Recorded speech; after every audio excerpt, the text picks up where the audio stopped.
Historians of Reddit, what is the biggest frick you moment in history? When Otto von Bismarck was about 50, he was walking down a street when a man ran up to him and shot him 5 times. Otto then turned around and began to beat the absolute shit out of him until some armed guards come to help him. When they inspected Otto for wounds, they found that all 5 hit, but they all either just grazed him or bounced off his ribs. Literally the Iron Chancellor. A pirate known as John Leffitt had a bounty of $500 put on him by a governor. So he put a $5,000 bounty on the governor. This requires some background. The Spartans were famously blunt. They were trained to get to the point when speaking, instead of using artsy and beautiful language that would have been common at the time, by being bitten on the thumb if they became long-winded. Now to the meat. Philip II of Macedon, Alexander the Great's father, sent the Spartans a letter saying, "Would you like me to enter your land as friend or foe?" The Spartans responded with one word: neither. Philip was irate. He then sent another long-winded message: "If once I enter into your territories, I will destroy ye all, never to rise again." The Spartans then sent back one word: "If." It was like putting your head in a lion's mouth, and I love it. After the Restoration, the English dug up the body of Oliver Cromwell and hung, drawn and quartered the body, sticking the head on London Bridge. Galvarino, Chilean warrior who had both his hands cut off by the conquistadors for raising arms against the Spanish. Instead of letting himself serve as a message of helplessness in the face of the invaders, the crazy bastard strapped swords to his stumps and went on the warpath. I would say the moment that Rollo swore allegiance to the French king, the bishop's presence suggested that Rollo kiss the king's foot, as a sign of submission. It was probably an idea intended to humiliate Rollo, and was not taken very well. After some discussion, it was agreed that one of Rollo's men would do it. However, the person chosen lifted the king's foot, and, without bending down, brought it up to his mouth. Not surprisingly, the king fell over, amid general laughter in the court. Following this amusing scene, the king and his men swore to honor the concession to Rollo. In AD 37, the new Roman Emperor Gaius, better known by the nickname Caligula, built a bridge across the sea. It stretched 3 miles across the deep blue waters of the Bay of Naples at ancient Rome's most fashionable seaside resort of Baiae. But Caligula's was no ordinary bridge. It was a temporary, floating structure built on wooden pontoons, a costly and impressive feat of engineering. It served a single purpose before being dismantled.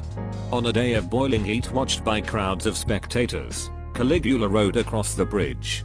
His armor glinted in the sunlight, for the 24-year-old emperor had dressed himself in the golden breastplate of the legendary Greek hero Alexander the Great.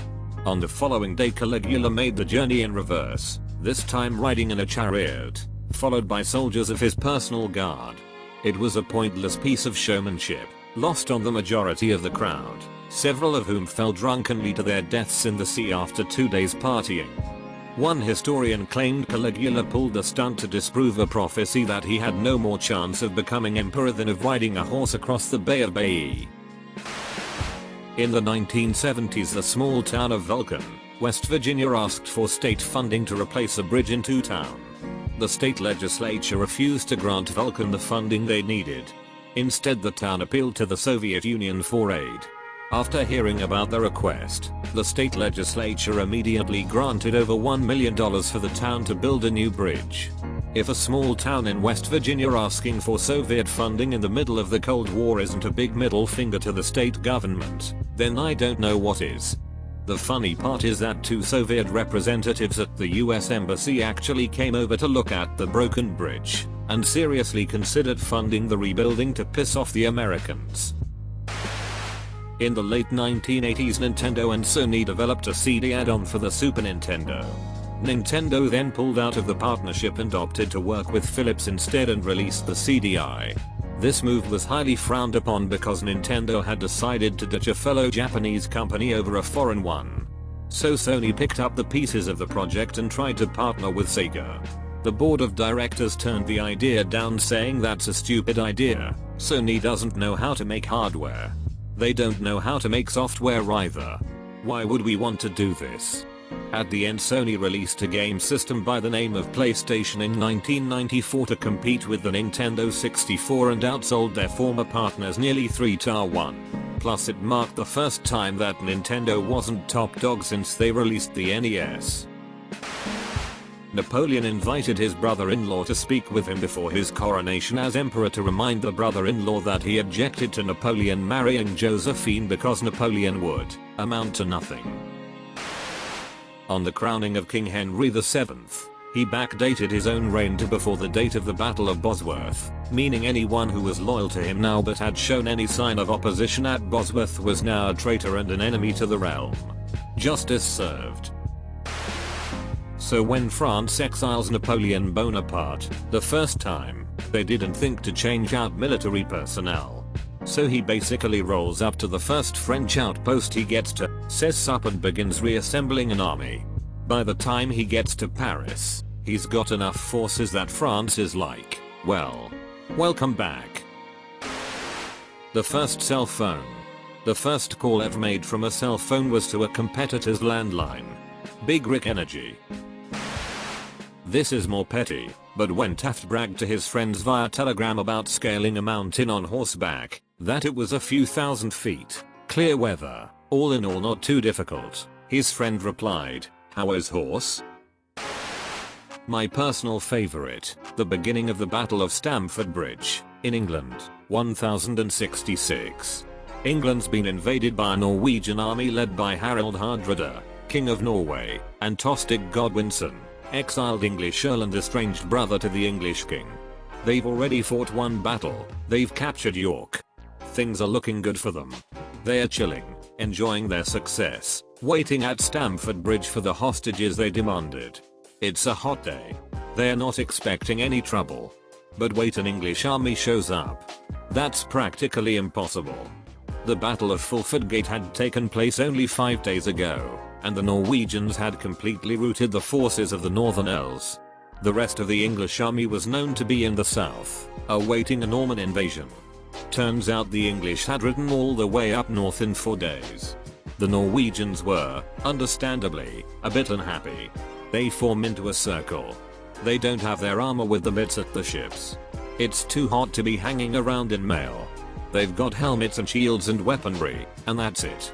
The English send a rider to negotiate. He tells Tostig that his brother the king is willing to offer him his earldom back and part of the rule of England if he gives up now. Tostig asks what his buddy Harald Hardrada gets for his trouble.